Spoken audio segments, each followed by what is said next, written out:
1 ба 2 дугаар хаад. Бидний хэрэгэлдэг Библиэд хоёр тустай байдаг ч энэ хоёр ном нь анх нэг бүхэл ном байсан бөгөөд Самуэль номын түүхээс үргэлжлүүлэн хөрөндөг.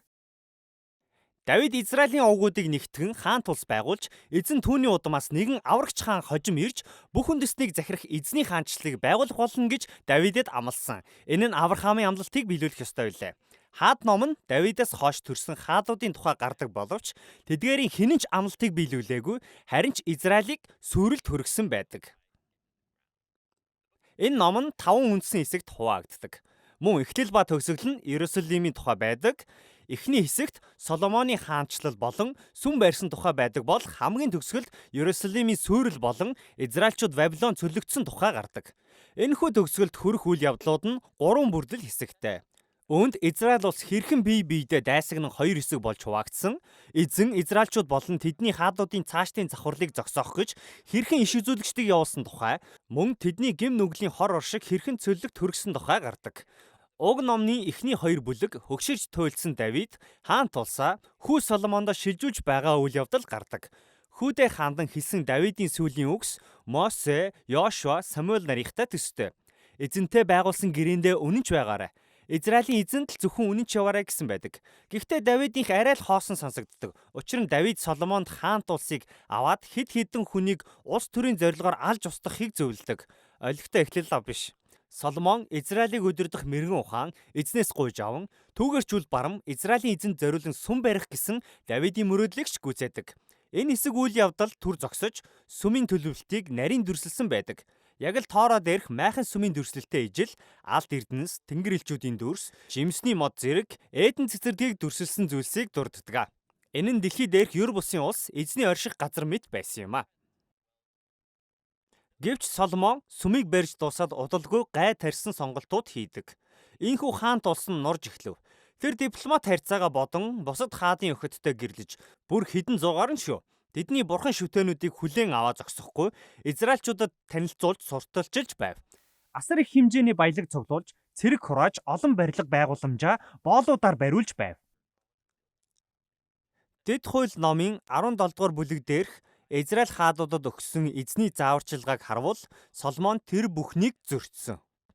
Нас нөхцөхдөө тэр Давид шиг биш, харин фараонтой ижилхэн болсон байв. Номын дараагийн хэсэгт Соломоны хүү Рехобоам аавынхаа замналыг үргэлжлүүлж байгаа нь гарна. Эрх мэдэл, эд хөрөнгөнд шунан дурласан гонигт түүх. Тэр татвар нэмж, боолчлыг дэлгэрүүлж байв. Израилийн хойд овгууд Ебрамаар удирдуулан түүний эсрэг босож тусгаар хаан тус болцгоов. Ингээд өмнөдөд Иерусалим төвлөрсөн Давидын удмаар удирдуулсан Юда харин хойд зүгт Израиль хэмээх хожим Самарт нийслэлтэй шинэ улс бий болов. Ибрам Соломоны сүмтэй өрсөлдүүлэн шинэ 2 сүм барьлаа. Израилийн эзнийг алтан бируугаар төлөөлүүлэн тавьжээ. Энэ нь Гитэл 32 дугаар бүлгийг санагдуулна. Энэ цэгээс цааш үйл явдал хойд болон өмнөд улсуудын хооронд шилжин тус бүрийн хувь тавилан өгүүлдэг.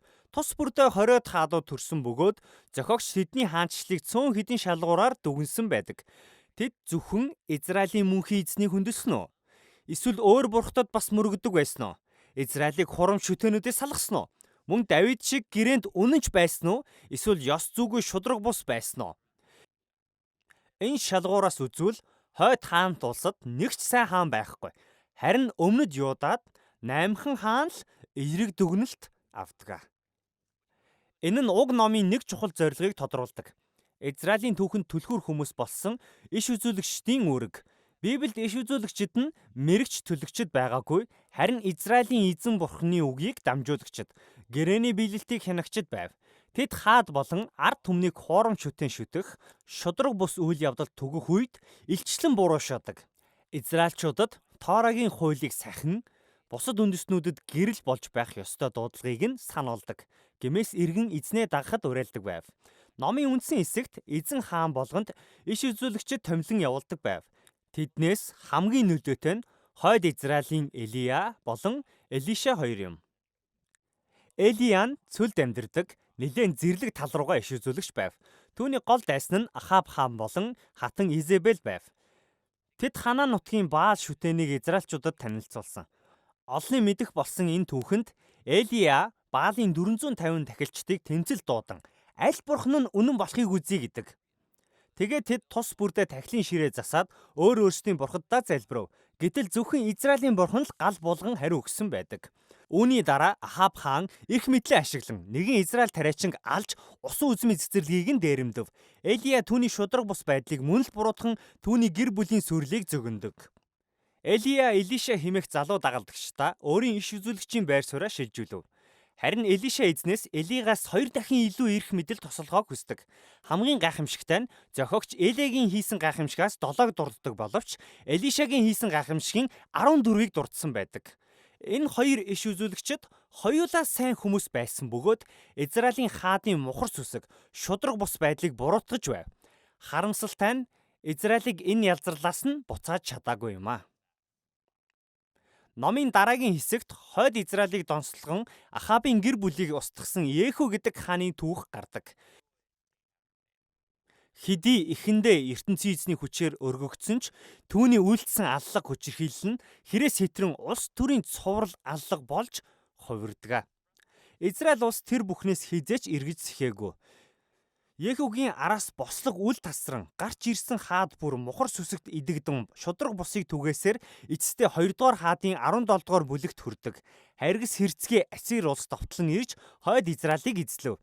Нийслэл самаар нь сүрж Израильчууд талаар нэг тарж цөлөгдөв. 17 дугаар бүлэг гол бүлэг болдог. Энд зохиолч төр зогсоод болж өнгөрсөн бүхнийг иш үзүүлэлгийн өнцгөөс тайлбарладаг. Мухар сүсэг, шудраг бус байдал нь Израилийн сүрлийн үндэс нь болсон. Эзэн тэдэнд гаргасан шийдвэрийнх нь хор хөнөөлийг амсуулж байна гэжээ. Номын төгсгөл өмнөд хаант улсын түүхийг өгүүлдэг. Энд зарим нэг зөрөгт хаалуудын тухай гардаг. Иерусалимийн хаалганд тулсан Ассирийн армиг ирэхэд ч эзэнд найдаж чадсан Хизекий хаан мөн сүм дотроос алдагдсан тоороог олж уншаад өөрчлөлт шинжилэл эхлүүлэн газар нутгаасаа хуурамчшүтэн Ханааны нөлөөллийг зайлуулахыг хичээсэн Йосия хаан. Гэвч Юда хэтэрхий холдсон байв. Энэ хоёр хаадын дунд төрсэн хаадууд тэр дундаа Манассе хамгийн ёрын муун байв. Тэр Иерусалимийн сүмд хуурамч шүтээнийг дэлгэрүүлээ зогсохгүй балчир хүүхдээр дахил өргөх ёсыг оруулж ирв. Эзэн дахин иш үзүүлэгчдийг илгээн Израиль эцсийн цэгт хүрснийг мэдүүллээ. Сүүлийн 2 бүлэгт Вавилончууд довтлон ирж Иерусалимыг эзлэн сүмийг нурааж ард түмнийг Давидын удмын хамт цөллөгт авч явсан түүх өрнөдөг. Үйл явдлын төгсгөлд уншигч бид эзэн бурхан Израилийг бас Давидын удмыг орхисон гэж бодоход хүрэгдэг. Хамгийн сүүлийн параграф цөллөгөөс хойш 40 жилийн дараа Йехоякины тухай хачирхалтай түүхээр дуусдаг. Иерусалимд хаанчилж байсан Давидын удмын хүн болох түүнийг Вавилоны хаан шоронгоос суллан хаан ширээндээ хамт зооглон суухыг урьдаг. Хэдий сүртэй зүйл биш ч гэсэн эзэн Давидын удмыг орхиогүй юм байна гэсэн горьдлог үлдээж байгаа юм а. Үндэстнүүдийг өрөөж аврагчийн хаан тусыг байгуулах тухай Авраам болон Давидэд өгсөн амлалтаа эзэн хэрхэн биелүүлэх бол энэ асуултын хариуг мэргэн ухаан болон иш үзүүлэгчдийн номнуудаас олж уншиж болно. Ингээд хаадууд ном дууслаа.